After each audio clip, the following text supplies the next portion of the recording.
Hello, Otaku Fujoshi and Anime Curious. My name is RandomSama613, and welcome to Anime Opinions. This week I'm going to talk about a series that turned 10 years old this year, which is kind of horrifying for just how long I've been watching anime. Anyway, and that is the series Planetus. Now, I hadn't heard of this series until, I think, 3 or 4 years ago, when I was using one of my sources to find anime. And it struck me as a very interesting series because it took place in space. Now, it's hardly unique in that aspect. There are many series that take place in space, but this one was a little more gritty and real and just dealt with the realities of it.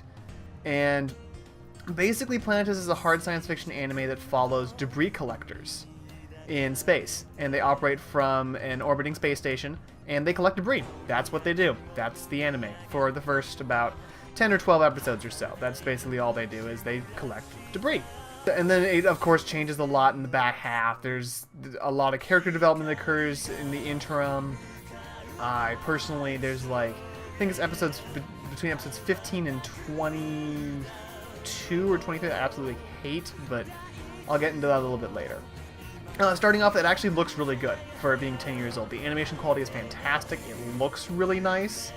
I'd say it has a more realistic art style because the eyes aren't as big, and the lines are a little more shaded, and it has just better shadowing, and it feels more, I guess, realistic than normal anime. It doesn't have the kind of the overly large eyes, the really small mouths. They look more like people, basically. That's a big thing.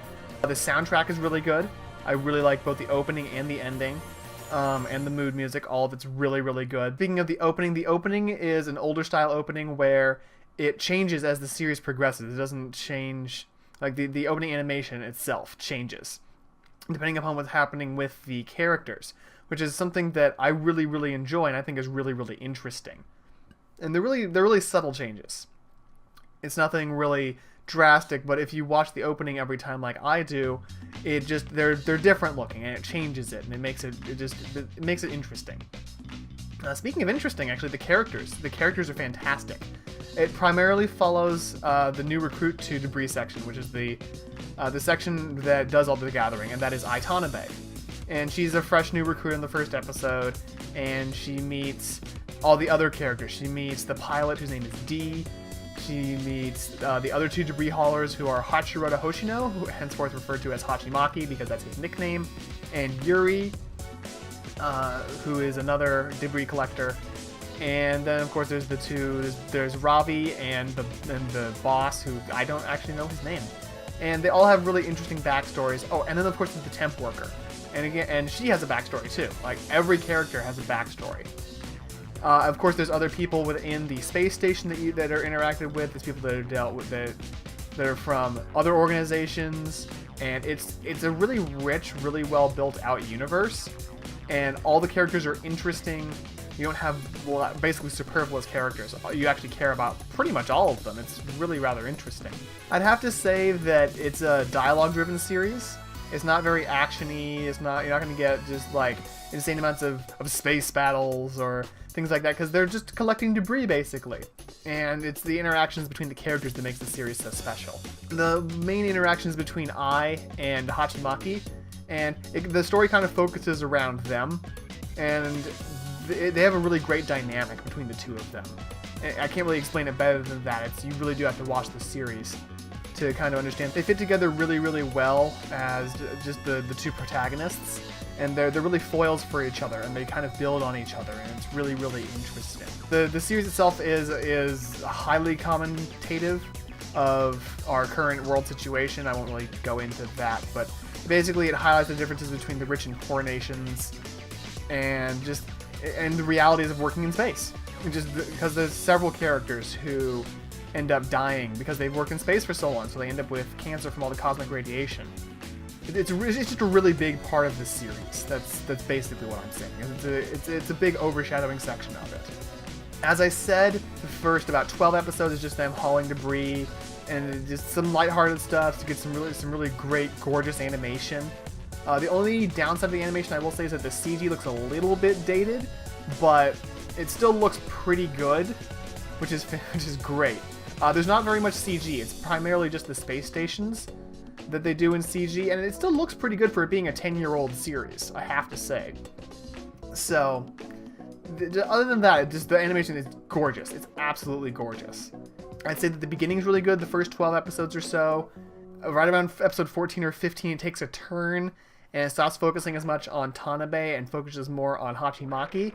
And I really hate that section, because Hachimaki was a complete asshole for that, like, 7 or 8 episode section. It was really difficult to watch because of the way that they did it.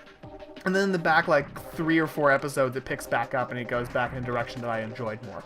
So, it definitely has its down point about halfway through, like I said. But it's still worth watching, even if it's just to see that you get to see a lot of character growth from Hachimaki and from Tanabe. And that's just, it's fantastic. Overall, the series is really, really good. I definitely recommend watching it if you're into anything space related at all. Like, if you're enjoying Space Brothers, which I'm not watching, but I've been told it's very good. If you enjoy that, I think you'll enjoy Planet Test, because it basically has a great spacefaring feel to it. And it deals with some of the realities of living in space, and there's all sorts of other stuff. And it's a really rich, well-built world, and, well, universe more specifically, actually.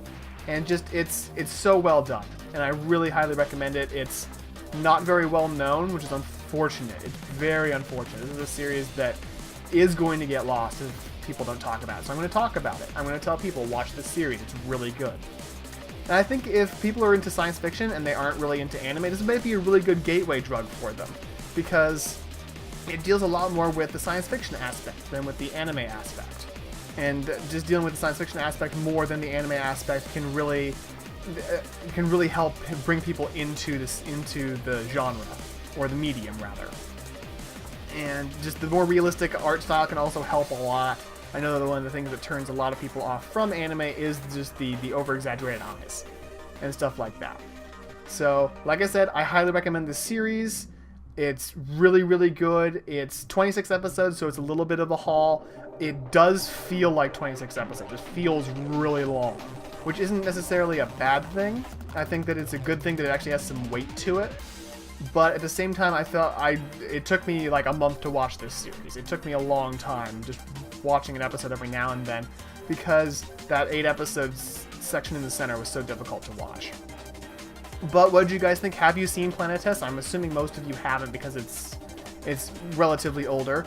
I'd love to link you somewhere to watch it, but I believe it's one of the properties that was owned by Bandai Visual and currently does not have a legal license in the United States. I won't turn you in any particular direction to watch it. I will say that I did have to download it to watch it.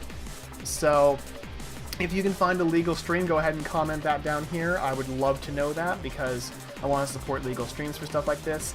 I would also suggest buying the series if you can find it, but the DVD copy is like $80 and the Blu-ray never made it over to the US or any other Western market for that matter. So it could be very difficult to find, but I still highly encourage you to watch it if you can. If you found this useful, go ahead and toss me a like or a comment down below, or a dislike. I'm actually enjoying getting dislikes. It tells me basically if I'm doing something right or not. While you're down there, if you want to subscribe to the channel, this is a lot of what I do. Basically, I talk about anime for, oh boy, it looks like 10 minutes this time. And I put out a video every single Thursday at 9 a.m. Pacific Standard Time.